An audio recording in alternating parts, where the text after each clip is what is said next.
예, 금요일 묵상의 시간입니다. 말라기는 11조에 대해서가 아니라 하나님의 찢어지는 마음을 말씀하고 있다. 말라기는 11조에 대해서가 아니라 하나님의 찢어지는 마음을 말씀하고 있다. 이런 제목으로 이번 주간 마지막 묵상 함께 나누겠습니다. 자, 계속되는 말라기 2장에서는 하나님의 뜻을 전해야 되는 제사장들이 하나님의 뜻이 아니라 사람들이 듣고자 하는 대로 그러니까 자기들의 기득권을 지키고 이익이 되는 식으로 행하면서 하나님의 말씀을 있는 그대로 전하지 않음으로 인한 그 부작용들을 이제 보여주는데, 근데 이방과의 그 결혼의 문제가 또 발생하고, 심지어 결혼한 사람들은 자기 정욕 때문에 조강지처와 이혼을 하고 가정을 파괴하는 그런 일까지 벌어진 것을 볼 수 있습니다. 하나님의 법도대로 사는가 아닌가 하는 것을 아주 간결하고 정확하게 보여주는 게 돈 문제, 그리고 사회적 약자에 대한 그 관계, 그리고 세상 문화와의 혼합이 어떤 상태인가 하는 거거든요. 성경의 율법이 말씀하고 있는 핵심이 인권 존중, 공평, 정의라고 했는데 이런 것들이 지켜지지 않는 대표적인 증거가 바로 약자들에 대한 태도예요. 가난한 자와 고아와 과부를 돌보지 않는. 그러니까 오늘날 이 시대가 그래서 이 빈익빈 부익빈 현상이 점점 치우치는 것이 아주 심각한 상황입니다. 하나님의 가치를 모르는 자들과의 연합, 이런 분위기에 쫓아가는 그런 이방인들과 그 문화와 그들의 가치와 함께 살아가는 거. 그러니까 이방과의 결혼이 그걸 말하는 거죠. 그래서 하나님이 세우신 교회를 온전히 운영하기 위한 명령하고 그 하나님 나라를 온전히 이끌어갈, 건강하게 이끌어갈 수 있도록 그 기반이 될 수 있도록 하게 하신 헌금이 바르게 들여지지 않고 결국에는 엉뚱하게 핑계가 되니까 이 사회가 결국 무너져가는 이 이야기를 지금 하는 거죠. 근데 2장에서 나타나는 유대 사회의 모습이 어땠냐. 2장 13절에. 그러니까 자기들은 뭔가를 했다는 거예요. 자기들은 다 했는데 우리를 돌보지 않는다. 이런 식으로 얘기를 하는 거죠. 그러니까 너희가 이르기를 어찌 됨이냐 이렇게 얘기를 하는데 그거 왜 그러냐면 하나님의 이유가 있다는 거야. 너희가 지금 내가 말해준 이 사회 구조, 꼭 필요한 이거에 관심을 두지 않고 있다는 거죠. 와서 헌물을 드리고 뭘 봉헌하고 예배를 드리는지 모르지만 너의 삶에는 내 말씀의 가치가 온전히 이루는 이 하나님 나라를 이루지 않고 있다는 거죠. 그러니까 하나님이 저들이 그래서 열심히 드리는 예배와 봉헌물을 받지 않으시는데 그 이유가 바로 너의 욕심 때문에 행하는 그 짓거리들 때문이다라는 거예요. 여기서는 이제 정조를 잘 지킨 아내들을 버리고 떠난 것으로 이제 표현이 되는데 결혼할 때 어떻게 서약했습니까? 정말 검은 머리 팥불이 되도록 죽을 때까지 아끼고 보호해주겠다고 약속을 해놓고 이제 자신의 이 정력, 욕심, 이 성욕에 빠져서 이제 이 더 젊은 여자를 찾고 이렇게 결국은 그런 식으로 자기가 이런 거짓된 음란한 행위를 하는 거를 정당화시키려고 아내를 거짓으로 몰아서 쫓아내버리더라는 거죠. 그 당시 여자들은 사회적 약자였습니다. 오늘날에는 뭐 페미니즘을 비롯해서 많은 여자들의 어떤 인권이 잘 올라와서 말씀의 가치를 따라 이게 이제 점점점 성장하고는 있지만 그 당시에는 굉장한 문제였거든요.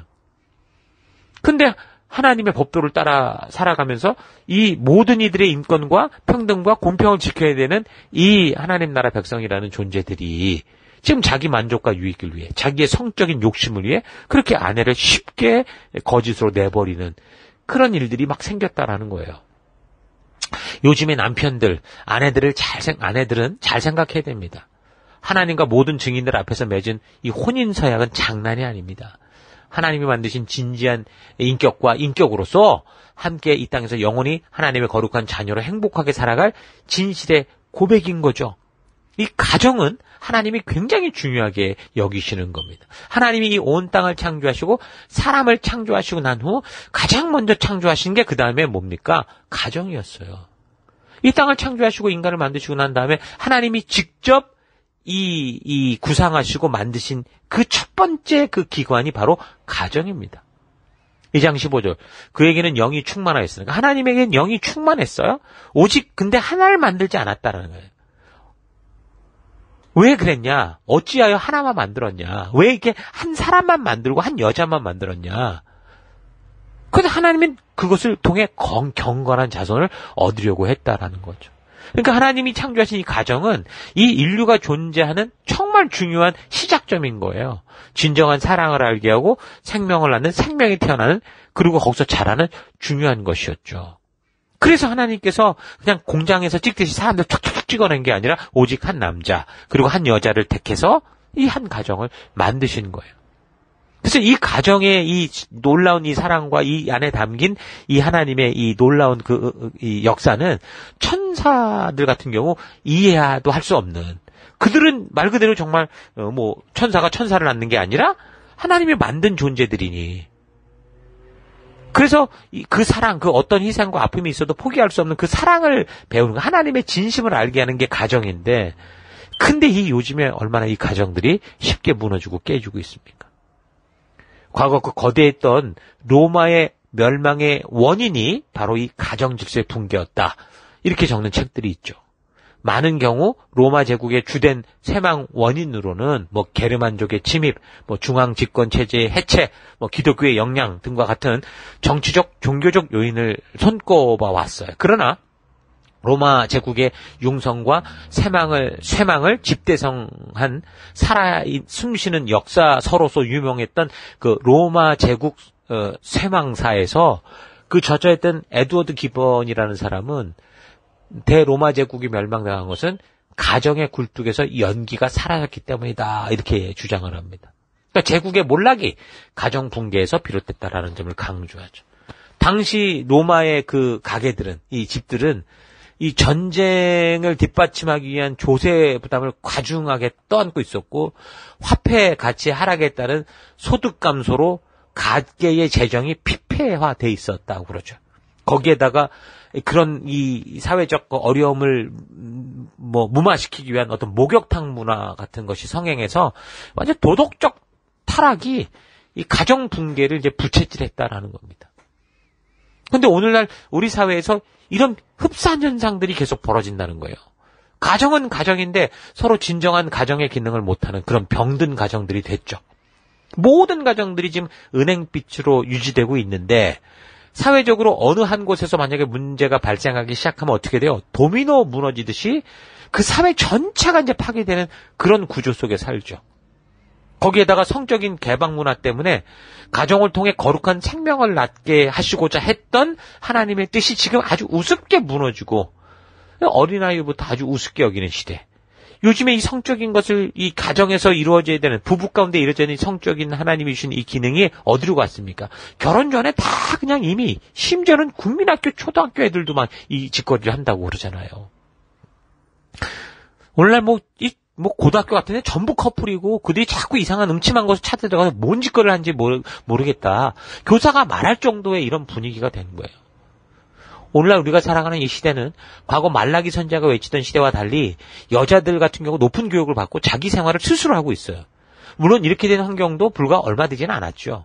우리 부모님 시대만 해도 여자들은 가정일만 하면서 남편이 벌어주는 월급만 가지고 살았었어요. 그래서 부부관계에서 너무 합당치 않은 대우를 받으면서도 스스로 독립의 힘이 없었던 약자의 입장인 이 여자들, 어머니들은 모든 어려움을 참고 그 가정을 지키며 견디며 살아왔죠. 그러니까 보호받고 도움을 받아야 되는 존재들이었다는 거예요.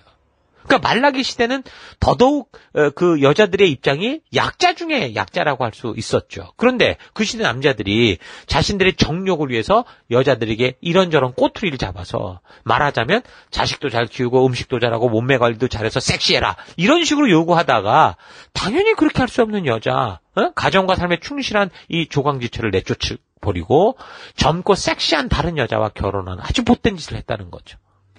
지금 말라기 선지자가 외치는 게 이 얘기를 하는데, 이게 지금 사회 전반적인 이 분위기를 우리에게 상상케 해주는 거예요. 오늘 이 시대와 너무나 흡사한, 그 시대의 희생과 배려와 오래 참음 속에서 하나님의 사랑의 마음을 알고 하나님의 진정한 사랑의 관계를 할 수 있게 그렇게 구성된 이 가정들이 정력과 세상의 유행을 따라 쉽게 무너지고 있다는 것이었는데, 이런 지적이 말하는 것은 바로 하나님이 주신 하나님 나라의 법도와 규례와 명령을 우습게 여기고 세상을 흉내내며 욕심을 따라 살아가고 있었다라는 걸 적나라하게 보여주는 겁니다. 그래서 이에 대해 하나님 분명히 말씀하시죠. 16절, 나는 이혼하는 것을 싫어한다.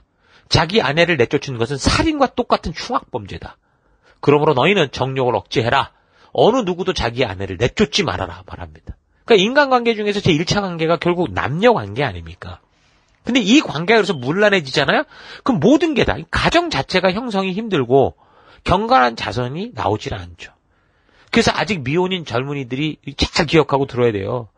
육체적으로 가장 강한 욕구가 발달되는 10대, 20대 시기에 오늘 우리 사회는 30대가 되도록 지금 공부에 매달려야 되고 그래서 결혼 연령이 점점 뒤로 밀려가면서 결국 서로 한 가정으로 한 부부가 되지 않은 상태에서 성적인 관계를 쉽게 하는 그런 문화가 돼버렸어요.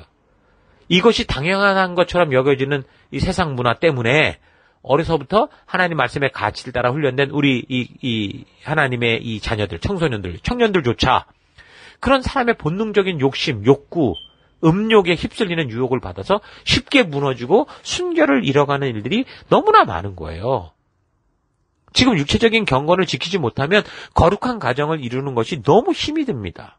근데 이미 가정에 대한 그 중요성을 모르니 가정은 생각하기도 전에 그저 자기들의 욕심과 음욕과 여기에 다 빠져 있는 거죠. 하나님의 뜻이 무엇인지를 아는데 자신이 지켜야 될 것을 지키지 못하다 보면 어떻게 돼요? 당연히 이런저런 핑계를 대기 마련이고 더 나아가서 창조주 하나님이 주신 법칙까지 잘못됐다고 우기는 거예요. 그러니까 동성애를 끌고 들어와서 예수님의 사랑이다 이란 소리 하는 거죠. 그래서 결국 자신들이 원하고 바라는 대로 교회 강단에서 말해라. 동성애는 하나님의 사랑이라고 말해라. 이렇게 우게 되는 거예요. 보이지 않는 유머의 압박을 바르게 말씀대로 전해야 되는 그런 자들에게 자꾸 그렇게 하라고 강요하면서 결국 많은 목사들이 타협하고 있는 거죠. 동성애가 잘못된 것이 아니다. 혼전 성교도 젊은이들에게 어쩔 수 없는 현상 아니냐. 여러 가지로 타협하며 분명히 잘못된 길을 걷는 이들에게 괜찮다는 식의 의미를 자꾸 주고 있는 거죠.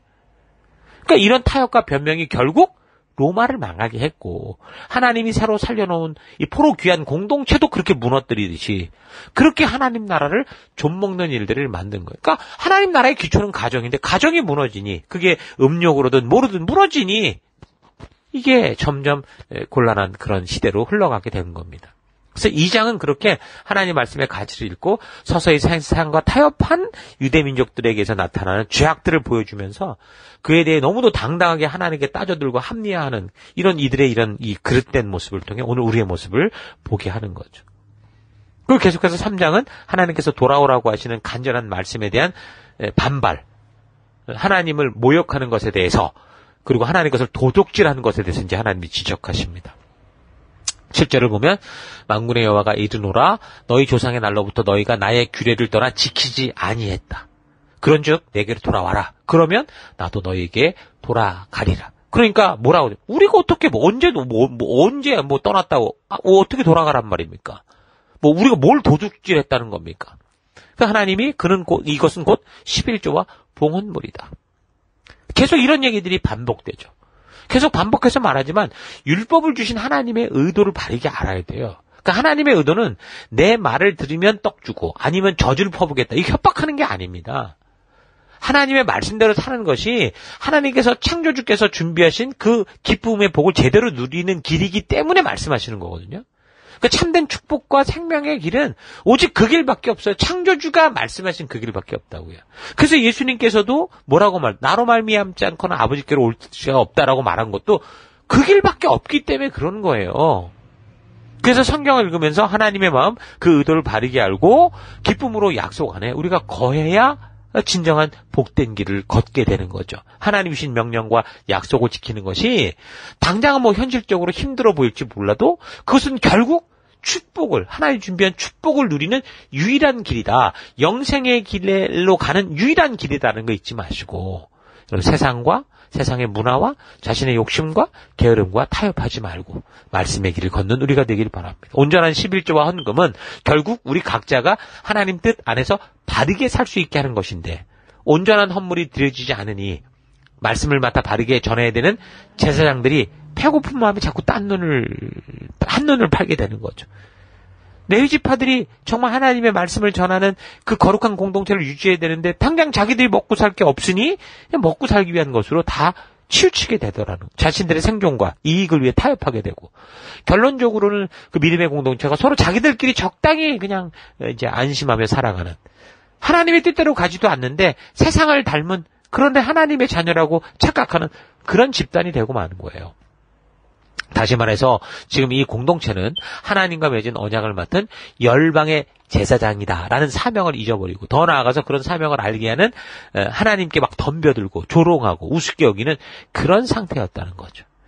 그것이 겉으로 드러나며 폭력적이고 노골적인 표현은 아니어도 마음속으로 이미 하나님의 법을 떠났고 더 이상 그 가치를 따라 살아갈 이유가 없다고 생각하고 있었다라는 거예요. 그래서 하나님이 진심으로 다시 바른 길로 돌아오게 하고자 하시는데 뭐 당신이 우리 언제 얼마나 사랑했다고 내가 뭘 떠났다는 거야. 난 늘 교회에 있었어요. 난 예배 성금 드렸어요. 이런 식으로 그러니 하나님이 뭘 말할 수 있겠어요. 침묵하는 상태가 된 거죠. 그래서 이제 마지막 4장 하나님은 당신이 이런 상태에서 늘 변함없이 말씀하시던 그 약속을 되새깁니다. 그러니까 결국 이 약속 기준으로 계속 이들을 끌어들이기 위한 걷게 하기 위한 하나님의 노력이었거든요. 그래서 또 그 말씀을 하시는 거예요. 그래서 당신이 이제 앞으로 너희는 그렇게 가도 나는 이 길을 거둘 거야. 이걸 분명하게 기억하게 하시면서 당신의 일로 묵묵히 들어가시죠. 4장 1절 만군의 여호와가 이르노라 보라 용광로 불같은 날이 이르리니 교만한 자와 악을 행하는 자는 다 지푸라기 같을 것이다. 다 타버릴 거라는 거죠. 그들을 살라서 그 뿌리와 가지를 남기지 아니할 것이로되 내 이름을 경외하는 너희에게는 공의로운 해가 떠올라서 치료하는 광선을 비추리니 너희가 나가서 외양간에서 나온 송아지같이 뛰리라. 그러니까 결국은 이 세상이 그렇지 않은 분이라고 하더라도 그 말씀의 가치를 따라 걷는 자만이 영원하다. 거기가 반석이다라고 말씀하시는 겁니다. 이 말씀들은 지금 새롭게 하는 말이 아니에요. 새로운 약속이 아니라고요. 이 말씀들이 전하는 핵심은 항상 하나님께서 시내산 언약을 통해 드러난 그 약속들을 계속 말씀하셨던 그 분명한 기준이 되는 말씀인 거예요. 그래서 계속되는 4절 너희는 내가 호렙에서 그러니까 시내산이죠. 온 이스라엘을 위하여 당신이 아니에요. 이스라엘을 위하여 내 종 모세에게 명령한 법 곧 율례와 법도를 기억해라. 그러니까 결국 하나님이 시내산에서 맺으신 그 언약 거기로 돌아올 것을 말씀하는 거예요. 이게 성경이 말씀하는 구약의 핵심입니다. 예수님이 오신 이유도 바로 여기 아닙니까? 단지 구약의 출애굽 사건만이 아니라 이거는 하나님이 그의 나라를 세우시고 그 백성을 세우시고 하나님 나라를 영원히 이끌어갈 이 근본적인 이 하나님 나라의 가치로서 주신 것이기 때문에 하나님께서 그 약속, 그 하나님의 나라로 들어와라 라고 말씀하시는 거예요. 이 약속으로 인해 그 구약의 역사가 우리가 살핀 것처럼 그렇게 흘러간 거예요. 이걸 지키지 않으면 헛된 길로 가고 헛된 길로 간 걸 끌어들이고 다시 헛된 길로 가고 이런 것들이 계속 그 역사의 방향이 그렇게 막 우왕좌왕했던 거죠. 그래서 5절부터는 좀 더 구체적으로 이제 당신이 그래서 할 일을 말씀하시는데 보라 여호와의 크고 두려운 날이 이르기 전에 내가 선지자 엘리야를 너에게 보내겠다 이렇게 말씀합니다. 여기서 여호와의 크고 두려운 날은 일단 여기서 선지자 엘리야를 보내겠다고 했는데 이 엘리야가 세례 요한이다라고 하는 말씀이 마태복음 11장 10절과 14절에 분명히 나옵니다. 예수님 말씀하셨어요. 이거는 분명한 거죠. 그러면 엘리야가 오기 전에 그러니까 세례 요한이 오기 전에 크고 두려운 날이 오기 전에 이 세례 요한이 왔다는 건데 예수님이 오셨다는 건데 결국 여호와의 크고 두려운 날은 그럼 뭐가 될까요? 바로 이제 AD 70년 로마의 그 티투스 장군에 의해서 예루살렘이 완전히 파괴되는 그 사건, 100만 명 이상이 죽는 그 사건을 말하는 거죠. 그래서 이 말씀에 대해서 이미 역사가 흘러간 우리가 후대에 살고 있잖아요. 그래서 알게 된 거라고요.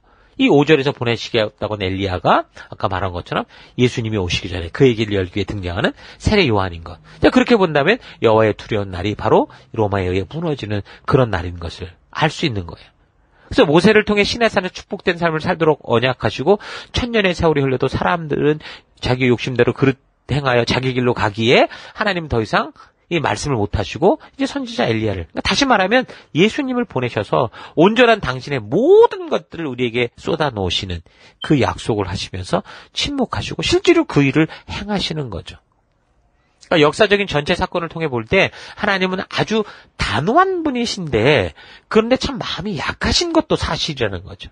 왜 그러냐면 하나님은 사랑이 많은 분이 아니라 사랑 자체시기 때문에 그래요. 지금 배은망덕한 이 흙먼지밖에 되지 않는 존재들이 당신이 창조하신 조물주를 배반하고 교만하게 덤벼들며 모욕할 때 하나님은 정말 분에 올라서 그냥 그들을 전부 그냥 먼지로 만들어버리지 않으셨죠. 또 참으세요. 오래 참으시고 또 기다려주시고 또 회복의 기회를 또 기다리십니다. 창조의 때도 하나님의 소망은 창조된 인간들이 복된 삶을 살라. 그게 하나님의 유일한 명령이었죠. 그리고 자기 죄로 죽어갈 뻔한 백성들을 다시 살려서 애굽에서 구원해서 신에서 하신 약속, 신명기의 약속도 결국은 핵심은 하나님 나라에서 행복한 삶 살아라 그거였어요. 그리고 지금 말라기, 이게 구약의 마지막 말씀도 결국 하나님이 이렇게 마무리하는 거예요. 나는 변하지 않았어. 내가 너희가 약속한 그 약속은 영원한 거야. 여기로 돌아와라. 이렇게 말씀하시는 거죠. 그러면서 더 이상 이 백성들의 이 거품 물고 댐벼드는 이 모습 때문에 더 이상 무슨 말씀할 수 없는 그런 상황. 자, 이런 가슴 아픈 슬픈 대화, 하나님의 천년의 사랑이 이런 지하에 이렇게 묵살당하는 그런 기가 막힌 상황을 보여주는 책이 말라기서입니다. 근데 여기서 보면 11조에 복 받는다. 이건 아니죠. 여러분 2000년 전 예수님이 이 땅에 오셨을 때 11조 땡전 하나 안 떼먹고 철저하게 바치고 안식일을 그렇게 철저히 지키던 사람들, 바리새인들, 이들을 향해 예수님이 뭐라고 하셨습니까? 독사의 자식들아. 그대로 독사의 새끼들아. 이렇게 말했던 겁니다. 물론 11조나 첫 수입 같은 거는 당연히 바치는 거죠. 왜냐하면 하나님 나라 구조가 이어져 가기 위해선 필요한 거기 때문에. 근데 11조보다 더 중요한 건 뭐예요? 그렇게 하게 하신 하나님의 의도를 깨닫고 그 하나님을 사랑하는 마음으로 드리는 그 마음 중심이라는 거죠. 그러니까 복받을 욕심으로 이걸 바치고 내가 이렇게 하면 하나님이 이걸 주겠지 이런 식이 되는 것은 이게 온전치 않다는 거예요. 그래서 정말 우리가 하나님만 믿는 것만 가지고는 안 되고요. 하나님의 마음, 그 선한 의도를 알아서 우리 마음을 다하고 목숨을 다하고 말씀의 가치를 따라 하나님 나라의 백성답게 어떻게 살아가야 되는 거예요. 이 하나님을 사랑하는 마음을 알지 못하고 교회를 다니면 결국 뭐 하는 거예요? 그저 그냥 종교 행위에 불과한 거예요. 구약의 말라기, 이 구약의 끝 말라기. 결국 하나님은 침묵하시고 그 이후 이제 세례 요한이 나타날 때까지 하나님이 뭔가를 행하시는 그런 타이밍이 올 때까지 400년 동안 아마도 하나님은 가슴 아픈 눈물을 흘리셨을 것 같아요. 이 녀석들이 곧 돌아와야 되는데 탕자를 기다리는 그런 마음이었을 것 같아요. 이런 하나님의 마음을 좀 깊이 만나서 매일의 삶에서 정말 하나님의 진심이 드러나는 그런 거룩한 성도, 우리가 살아가는 삶이 그리스도의 복음이 되고 그리스도의 향기가 되는 우리가 될 수 있기를 바랍니다. 자, 오늘 하루 이 세상을 창조하시고 사람을 창조하신 하나님의 진심에 대해 더 깊이 묵상하고 고민해 봤으면 좋겠습니다. 하나님의 부푼 꿈으로 시작된 이 세상이 하나님이 그 백성들을 사랑함으로 주신 자유지를 가지고 자기 생각과 욕심대로 선택함으로 타락하고 무너졌습니다. 그런데 하나님은 포기하지 않으셨죠. 그래서 홍수 심판 후 새롭게 시작된 세계에서 아브라함이라는 사람을 통해 믿음의 관계가 회복되면서 다시 꿈을 꾸시기 시작했습니다. 그래서 이들을 위해 하나님께서는 이집트 땅에서 죽어갈 상황에서 기적적으로 구원해서 신의 산으로 저들을 데리고 와서 하나님의 축복 속에 살아갈 그런 거룩한 삶의 길, 하나님 나라를 세밀하게 말씀해 주셨죠. 그러면서 이 열방 속에 빛된 백성, 하나님을 대표하는, 하나님 나라를 대표하는 제사장, 거룩한 생명의 길을 알리는 존재로 살아가라 라는 사명도 알려주셨습니다. 그래서 온 열방이 주님께 돌아올 수 있게 하는 길이 되기를 기대하고 소망하며 바로 그 나라를 어디에 세웠어요? 가나안. 어디입니까? 거기가 아프리카와 아시아와 유럽을 연결하는 이 꼭지점 아닙니까? 세계가 통하는 그 길목, 가나안의 그 약속의 땅에 그들을 보내신 거죠. 그리고 저들이 그 역사의 과정에서는 다른 길로 갈 때마다 아니야, 이 약속을 우리가 지켜야 돼 라고 하면서 계속 온전한 길로 이끄셨던 거예요. 그래서 우리가 살폈던 말라기의 이 시대, 결국 하나님을 경외하는 마음을 다 상실해서 더 이상 하나님과 대화가 불가능한 시기까지 하나님은 저들을 어떻게 대하고 저들을 어떻게 인도해 오셨는가, 어떤 마음으로 이들을 인도하셨는가, 그 하나님의 진심, 그 의도를 우리가 차분히 생각해 봐야 됩니다. 말라기서에는 겉으로는 자기들이 꽤 종교적이고 괜찮다고 생각하는 사람들의 그 마음 중심이 어떠하고 하나님께서 결국 저들과 대화조차 할 수 없는 침묵기로 들어갈 수밖에 없는 저들의 삶의 태도를 분명하게 보여줍니다. 그래서 우리는 오늘 우리가 살아가는 이 시대의 모습과 너무도 흡사한 이 삶의 태도들에 대해서, 그리고 하나님이 그런 태도에 대해 얼마나 아파하시는지 그 마음을 반드시 볼 수 있어야 되고 만나야 돼요. 단지 11조 잘 내면 복 준다, 이런 메시지가 아니라 하나님께서 얼마나 그 백성들을 위해 하나님과 사람 사이를 연결하는 그 중보자의 존재의 중요성을 말씀하고 계신가를 파악해야 됩니다. 감사할 것은 마치 부모님들이 자기 자녀들에게 너무 실망하여 절망스러울 때도 침묵하고 혼자 우시지만 결코 그 자녀를 버리지 않고 바르게 서기를 끝까지 바라고 기대하시는 것처럼 하나님께서도 너무도 황당한 소리를 들으시면서 심판의 칼을 든 게 아니라 그 자녀들을 근본적으로 바르게 구원하여 온전하게 이끄실 그 준비를 하시면서 침묵하시지만 저들이 다시 하나님의 진심에 귀를 기울이기까지 노심초사하시는 것, 이거에 대해 감사해야 돼요. 그리고 그 결과가 예수님 아니었습니까? 그래서 단지 구약의 이야기로 끝나지 않고 다시 신약의 역사를 통해 더더욱 놀라운 구원의 손길을 내미시는 그 사랑으로 인해 우리 감사하십시다. 그리고 4장 4절 만군의 여호와가 이르노라 내가 이 명령을 너에게 내린 것은 내 위와 세운 나의 언약을 항상 있게 하려 함인 줄 너희가 알리라. 내 위와 세운 나의 언약은 생명과 평강의 언약이다. 내가 이것을 그에게 준 건 그로 경외하게 하려 함이라. 그러니까 하나님께서 당신의 백성들에게 생명과 평강을 주시기 위해 우리에게 베푸신 이 하나님의 언약, 이 약속을 잊지 말고 마음에 새기고 그 말씀대로 살아가면서 하나님을 경외하는 그런 거룩한 주의 백성으로 살아가는 여러분과 제가 되기를 축원합니다. 저는 하루도 힘내십시오. 잠시 기도하겠습니다. 하나님은 나에게 인격적인 관계로 늘 다가오시는데 나는 늘 하나님을 이용의 대상으로 생각하며 항상 아주 높은 자리에 올려놓고 결국 내 뜻대로 내가 움직이는 우상처럼 만들어왔던 것 회개합니다.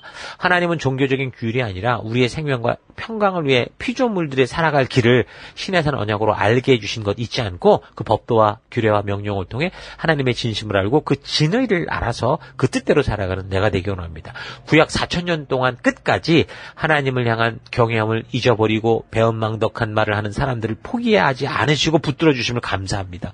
더 이상 대화가 되지 않은 상황 속에서도 심판과 분노로 우리를 대하지 않으시고 사랑과 은혜로 대하여 주심을 감사드립니다. 하나님, 이 하나님의 안타까운 마음이 어떻게 보면 밋밋해 보이는 이 구약 역사의 마무리 속에서도 정말 살아있는 하나님의 큰 외침을 우리가 만날 수 있도록 도와주시고 그 하나님의 그 말씀을 따라 걷는 우리가 될 것을 또 결단하고 감사드리며 예수님 이름으로 기도했습니다. 아멘.